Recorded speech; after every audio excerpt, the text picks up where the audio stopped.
Today, I am unboxing something special, something that I've been wanting for over 20 years. A vintage Louis Vuitton bag that I found on Fashionphile. She is vintage. She's mother. She's Grey Gardens. She's Golden Girls. Ooh, maybe that's what I'll call her, Golden Girl. We still like unboxings, right? I mean, I do. I like watching unboxings. It's like watching people open presents on Christmas. And today is Christmas in July.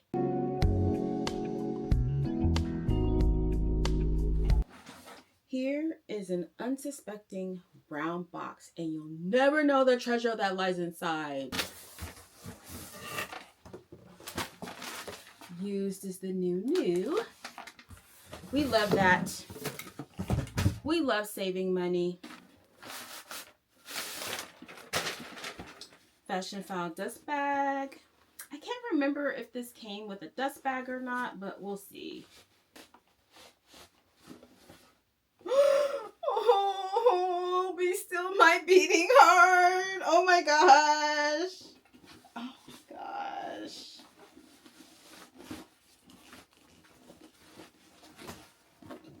Oh.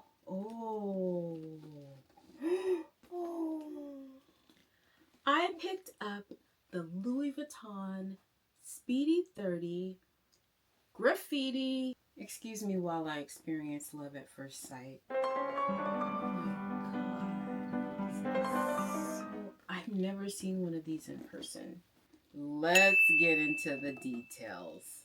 In 2021, Marc Jacobs was the creative director at Louis Vuitton, and he did a collaboration with the artist Steven Spruce and did a collection. This was one of the things in the collection, this khaki or this army green graffiti. And there were other Louis Vuitton items that were done in different colors. I just happened to gravitate towards this army green color because I think it's a little more classic and versatile. I think this color will go with a bunch of different things, and you know, it's not as in your face as some of the other colors. And back when this was released, I was on a different economic level, and back then I was like, you know, one luxury handbag a year, and I stuck to that. I've always like admired this bag, and I've always really wanted something from the graffiti collection. Marc Jacobs reintroduced the graffiti collection in like 2008, 2009, and it was like neon bags. I didn't want a neon bag. I really like this army green color. I'm so happy with this bag. This is in really good condition. This was listed as, I don't know if you're familiar with Fashionphile, but they have different categories for their condition. This was listed as shows wear. So this was listed as being in the middle in terms of condition. And as you can see, it does have some patina, but it's a really good patina. It's like a really even honey color. Let's look at the zipper pull. Very smooth. There's no smell to it. It just smells like canvas. Oh, it did come with a dust bag. Look at this old school dust bag. Okay, so I looked over the whole bag, and there's a couple things which I'm okay with. So there is a kind of like a water stain on the vachetta on the tab right here, which I'm okay with because it just shows that it was used and well loved. And then if you can see right here, there's kind of like a, I don't know, it buckles in a little bit, but that's okay. I'm going to stuff it for about a week and it should kind of bounce back. And then on the dust bag, there's something there, but I'm just going to throw it in the washing machine and it should come right off.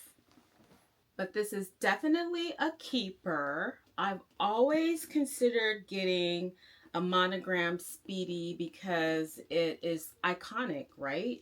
I was thinking about a size 25 bandoulier, but I'm so glad I chose this with the graffiti on it because I think it sets it apart a little bit, and not everyone has this. So it took 10 days to get this bag.